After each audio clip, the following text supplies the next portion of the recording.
안녕하십니까. 코스인TV 주간한 뉴스 성혜진입니다. 사단법인 대한화장품학회가 11월 18일에서 19일까지 이틀 동안 재단법인 대한화장품 산업연구원 1층 대강당에서 2021년도 1차 정기총회와 2021년도 추계학술 발표대회를 개최했습니다. 이번 추계학술대회는 2020년과 마찬가지로 코로나19로 회원들의 건강과 안전을 우선적으로 고려해 온라인 생중계 웨비나로 진행했습니다. 이번 추계학술대회의 경우 2일 동안 개최했으며 총 22건의 구두 발표와 56편의 포스터 발표가 진행됐습니다. 이날 조완구 대한화장품 학회장은 인사말을 통해 현재 K뷰티 산업은 코로나19 사태의 어려운 상황 속에서 보다 다양하고 풍요로운 주제들로 구성해 회원들에게 도움이 될 수 있는 학술대회를 준비했다며 구두 발표와 포스터 발표에 나서는 참가자들을 격려하고 선진 뷰티 사이언스에서 후원하는 선진 창의 혁신상은 참가자들의 투표로 결정되는 만큼 적극적으로 투표에 참여해달라고 당부했습니다. 축사에 나선 이재란 대한화장품 산업연구원장은 사단법인으로 등록된 이후 첫 번째로 개최되는 대한화장품학회의 정기총회를 본 연구원에서 개최하게 된 것을 감사드린다며 이번 학술대회가 화장품에 관한 연구개발, 집단지성을 엿볼 수 있는 정부의 화장품 관련 정책 방향성과 소재, 피부 제형과 마이크로바이옴 등 다양한 소재에 대해 모든 분들에게 필요한 정보를 습득하고 현장에서 적용할 수 있는 유익한 결실을 맺기 바란다고 밝혔습니다. 이날 기조연설에서 김강립 식품의약품안전처장은 현재 화장품 산업 전체 분야가 눈부시게 발전을 해왔다. 특히 문화 콘텐츠와 더불어 화장품 산업은 가장 지속적 성장을 보이고 있다며 온라인을 통해 전했습니다. 김 처장은 아울러 화장품 학계와 업계의 최대 현안인 원료 연구 개발의 과거와 현 주소를 짚으며 원료에 대한 네거티브 규제 전환은 식약처에서도 가장 안타까워하는 주제 중 하나였다. 이미 세계적으로 화장품 원료는 네거티브 규제임에도 불구하고 유일하게 한국만이 포지티브 규제로 작용하면서 업계의 발목을 잡았다. 하지만 이후 기능성 화장품 제도 도입과 연구개발 분야의 발전 도모에 정부 당국 또한 지원에 나섰다고 밝혔습니다. 김강립 처장은 현재 우리 현실과 과제는 결코 만만치 않은 상황으로 거대 수출 시장이면서 중국 시장의 변화가 크고 여기에 환경과 기업 경영의 구조 변화, 코로나19 이후 활동 방식 전환, 업계를 둘러싼 외부의 변화 물결은 매우 빠르게 흐르고 있다며 이에 대해 적절히 대응할 수 있도록 정부는 정부대로 다양한 노력을 보이겠다. 보건복지부는 물론 문체부, 산업부, 중기부 등 정부 부처 간의 유기적 관계를 통해 신기술과 원료 연구 개발에 신전략 투자 도모에 나설 것이라고 밝혔습니다. 김 처장은 쫓아가는 규제가 아니라 기업이 예측 가능한 규제의 틀을 미리 고민하고 새로운 제품 개발의 리스크를 줄이는 방향으로 나아가겠다. 식약처의 노력이 지금보다 더해져야 한다. 지금까지 눈부신 성장을 하는 데에 있어서 학계의 노력이 가볍게 평가돼선 안 된다. 연구 개발자들의 열정과 기업의 열정이 선순환 규제를 구축할 수 있도록 노력하겠다고 강조했습니다.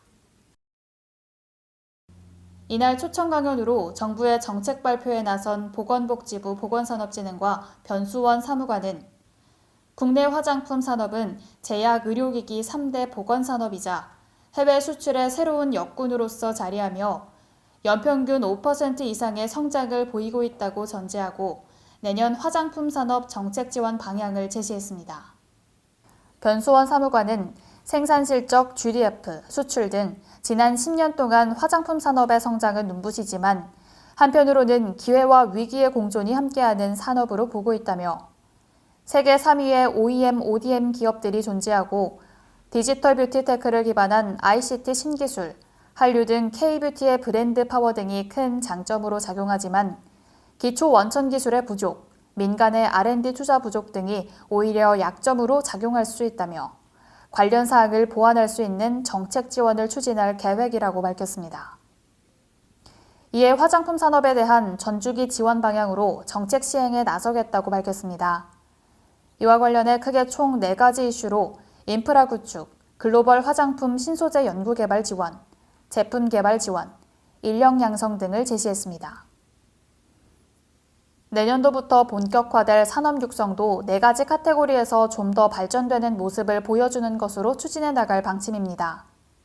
변 사무관은 향후 화장품 산업 육성 안건으로 기술 개발 지원, 법제도 기반 마련, 해외 진출 지원, 인력 양성에서 이뤄질 계획이라고 설명했습니다. 기술 분야는 피부과학 응용 소재 등 지속 가능형 혁신 소재 개발에서부터 국민 피부 건강 증진 기반 기술 개발, 친환경 바이오 기술 등 기술 다양화를 위한 중장기적 R&D 투자를 유지하되 현재 대한화장품 산업연구원을 주축으로 오는 12월 시범 시행을 목표로 둔 피부 유전체 데이터 플랫폼 등을 밝혔습니다. 중국의 신규 화장품 관리 감독조례 시행에 따른 원료 안전성 평가 자료 제공 확대와 관련 전문 인력 양성 등 해외 시장의 변화 대응 육성도 거론했습니다.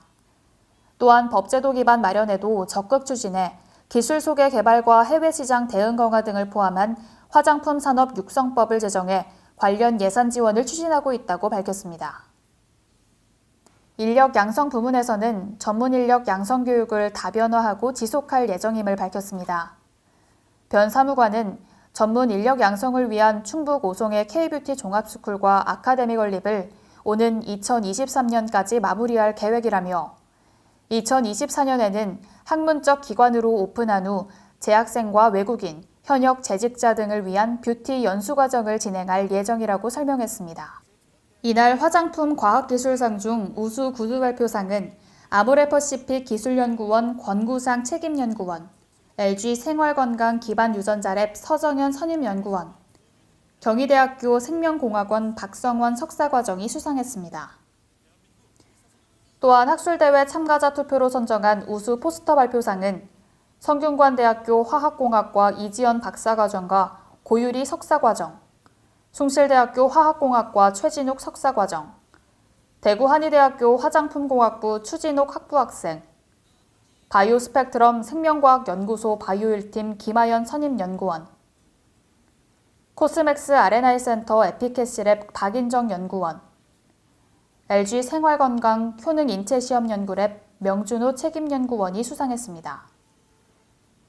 선진뷰티사이언스가 후원한 선진창의 혁신상은 대구한의대학교 화장품공학과 정혜선 석사과정, IEC 코리아 임상연구팀 조은별 선임연구원, 코스메카 코리아 스킨케어 연구원 윤지혜 선임연구원, LG 생활건강 숨자연 연구발표팀 한낙연 책임연구원이 수상했습니다. 한편 학회 2일차에 진행된 1차 정기총회를 통해 조완구 회장의 퇴임식과 박영우 신임 회장의 취임식이 함께 열렸습니다. 조완구 회장은 퇴임사를 통해 임기 중 약속한 학회 사단 법인화, 영문지 개설, 학회상 신설 등 3가지를 모두 이뤄냈고 이는 학회 회원과 이사분들의 많은 관심과 노력 덕분이라고 밝혔습니다. 또한 박영우 신임 회장은 취임사를 통해 학회 내 전문분과 활성화와 역할 강화, 학회와 학술지의 위상 제고, 산업계 중심이고 종합과학적인 학회 특성을 잘 살리면서 외부 전문가 참여 확대, 회원들의 학회 참여 편의성을 높이겠다고 밝혔습니다. 정기총회를 통해 조완구 회장이 퇴임하고 신임 회장으로 아모레퍼시픽 박영우 연구원장이 취임했습니다. 또 등기이사로는 코스맥스 박명삼 연구원장이 합류했습니다. 임기는 2022년 1월 1일부터 2023년 12월 31일까지입니다. 이상으로 코스인TV 한 뉴스를 마칩니다. 시청해주신 구독자 여러분, 고맙습니다.